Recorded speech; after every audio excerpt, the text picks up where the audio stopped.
When I was a young monk, I thought the secret to achieving anything was working harder and faster.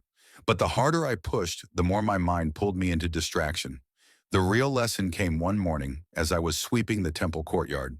The abbot stopped beside me and said, "You are sweeping the leaves, but your mind is sweeping tomorrow." That single sentence changed the way I see focus forever. You see, we are not distracted because the world is noisy. We are distracted because we carry that noise inside us. Our thoughts jump between the past, the future, the what if, and the what next, like restless birds.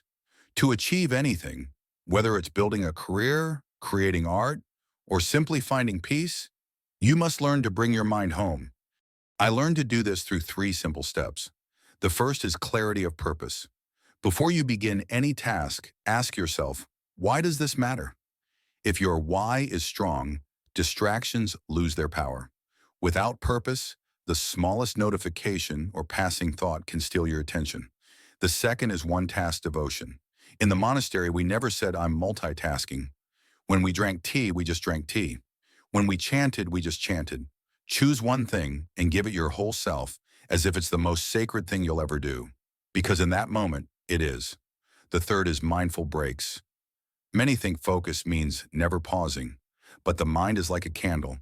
It burns steadier if you shield it from wind. Step back, breathe, and return with new energy. I often walk slowly in the garden, noticing each step, each breath. These pauses make my focus sharper, not weaker. But here is the deeper truth. Focus is not just about doing, it's about being. When you are fully present, the noise fades, and what remains is the quiet strength to achieve anything. Once I spent 3 months restoring an old prayer hall. Day after day, plank after plank, I worked without hurry, without distraction.